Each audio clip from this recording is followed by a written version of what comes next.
ठिकाणी महाराष्ट्राला एक धक्कादायक बातमी मिळाली।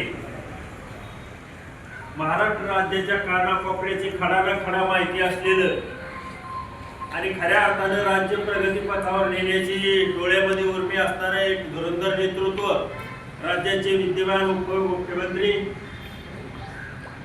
आदरणीय अजितदादा यांच्या विमानाला अपघाताची बातमी जशी महाराष्ट्रभर पसरली, कोणी झाल्या, कोणाचा या घटनेवर विश्वास बसेना, परमेश्वराकडे महाराष्ट्राच्या असंख्य जनतेने निश्चितपणे प्रार्थना केली की या अपघातातून दादा सुखरूप बाहेर यावेत।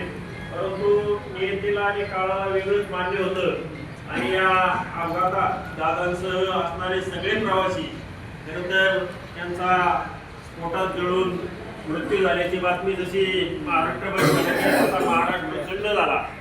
खऱ्या अर्थानं राज्याच्या विधिमंडळावर असेल, राज्याच्या सहकार चळवळीवर असेल, महाराष्ट्रभरातील कांद्यापासून बांध्यापर्यंत सगळ्या कार्यकर्त्यांची नावानिशी ओळखणारा एक दिग्गज नेता खरं तर आज हरपलेला आहे। ही भविष्यात देखील महाराष्ट्राची हानी भरून येईल असं निश्चितपणे माझ्यासारख्या कार्यकर्त्याला वाटत नाही। दादाच्या जाण्याचं हे जे दुःख आहे हे खरं तर महाराष्ट्राला पचवणं निश्चितपणे जड जाणार आहे। राज्याचे माजी मुख्यमंत्री विलासराव असतील, राज्याचे माजी मुख्यमंत्री गोपीनाथजी मुंडे असतील आणि खऱ्या अर्थानं देशाच्या पंतप्रधान पदाला झेप घेईल असा देशाचा नेता प्रमोद महाजन हे निश्चितपणे झालेली जशी हानी या राज्याची झाली, निश्चितपणे देशाचे मित्रांनो आपल्या हानी झालेली आहे। परंतु आता काळ वेळ हा आपल्या सर्वांच्या हाती नसतो। या दुःखातून महाराष्ट्राला बाहेर पडण्याची संधी खरं तर परमेश्वरानं आपल्या सर्वांना देऊ।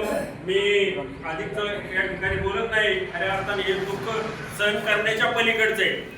आज महाराष्ट्रातल्या तमाम जनतेला निश्चितपणे दुःख झाले। दादांच्या बरोबरचा समर्थक असो, विरोधक असो, सर्वसामान्य जनता असो, आज हळहळली दादासारखा प्रचंड वक्तशील, शिस्तबद्ध, स्वच्छताप्रिय आणि दिलेलं काम आणि दिलेला शब्द पाळणारा, शब्दाला जागणारा नेता खरं तर आज तुमच्या आमच्यातनं निश्चितपणे गेलेला आहे।